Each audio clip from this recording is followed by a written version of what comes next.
up, y'all? This is Daniel with Pride of the Southland Kennels. Today's video, just wanted to show y'all old Grim. Grim is a Staffordshire Bull Terrier. He is fat and round like a butterball right now. This is my wife's pup. We just got back home not too long ago. Left out yesterday morning, went all the way up to northeastern Ohio, and then spent the night. Picked this little guy up first thing this morning, and then spent the whole day on the road. So far, seems to be a good pup. He did pretty well on a 9-hour drive home.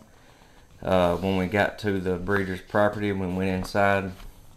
The litter just kind of attacked us. They seem to be a pretty drivey type litter as a whole.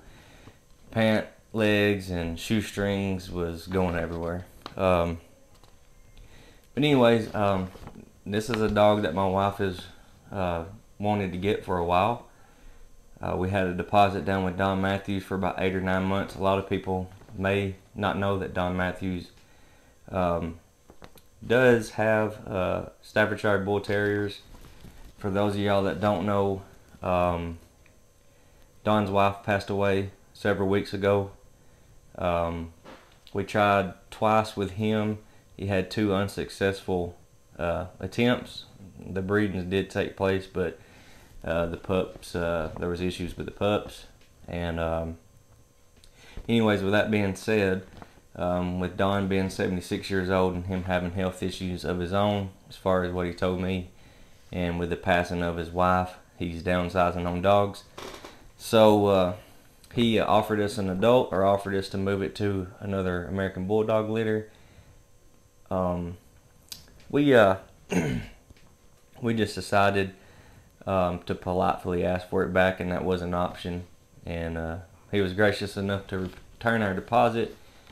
So we found a breeder in Ohio, like I said, and put the deposit down with them, and then waited a few weeks and was able to go pick the pup up. That little pup that I just showed y'all will be 8 weeks old tomorrow.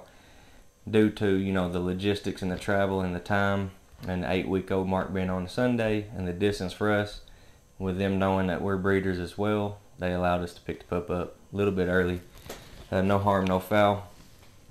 Don't have any intentions on breeding the little guy, but anytime I do anything, I try to do it 100%. So I got to looking at his paperwork and found his sire's name and of course his mother's name, and was doing a little bit of research on them, or at least I was. And the breeder had told me that they that was a frozen semen, artificial insemination breeding. I thought it came from, for some reason I thought it came from overseas, but it actually came out of Rock Staff Kennels in Florida. Grim's sire's name is Rock Staff Celtic Guardian. He's a grand champion. And I got to reading a little bit on him, and I was kind of impressed with the titles that this dog has.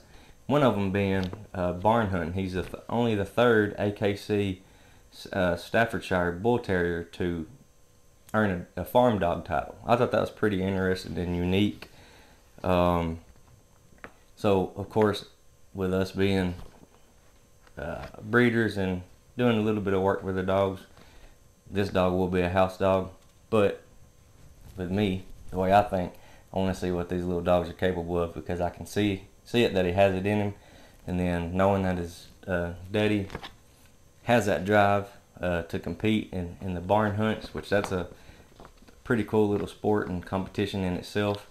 Knowing that he's excelled at that, I'm hoping some of those traits were passed on. Anyways, just a short video. Wanted to introduce y'all to a new member of our pack. Like I said, don't have any intentions on doing anything with him breeding wise, but you never know. If the little dog and the breed impresses me, obviously we're always open to that. But the hardest thing to do for me anyways, with AKC breeders, this is one downfall that I feel like with AKC, is it's very hard to find full registration on the dog. Now I've had AKC boxers. It was like you know, pulling teeth trying to find a breeder and convince them that you're educated enough to breed yourself. A lot of them just turn you down, or they want to ask full price for limited registration. We had, like I said, Don was going to allow us to purchase a pup with full registration. Don's dogs, the reason, or not necessarily the reason, but the dogs that Don has were acquired because they were too small for the show ring. So Don's dogs are topping out of less than 30 pounds. Most of them are around like 26 pounds. We didn't get a chance to see the sire, but of course the mother was on site. I think they said the mother weighs in about 34, 35 pounds. Still not going to be big dogs. And by the way, the sire is the red dog, and then the dame is the black dog in the earlier pictures. So still not going to be a huge dog. But back to what I was talking about with AKC. That's the drawback, and I understand why some people do it. Not everybody needs to breed. You know, some people will say, hey, you don't, even me, you know, you're not qualified enough to breed animals. But we looked up with what we paid for this dog. We wasn't going to pay that without getting full registration. I'm not going to pay a few $1,000s for a dog and be told what I can or can't do with it. So it's open. We got full registration on the dog, and he seems to have a pretty good background. And more than likely, you know, we'll post some videos of him doing a little bit of flirt pole work and just seeing how he acts. Anyways, we're excited to see how this breed acts. We're new to it. We've known about it and researched it for years and years and years, and it's really pretty hard to find those dogs, especially in America, in the United States. I think they're probably a little bit more popular overseas, like in the United Kingdom, and obviously the place where they originated from. But anyways, stay tuned. The little guy's name is Grimm, G-R-I-M-M. He is owned by my wife. It's not my dog, even though I should be a co-owner because I pitched in half of that lump sum. But anyways, thank y'all for watching. Until next time.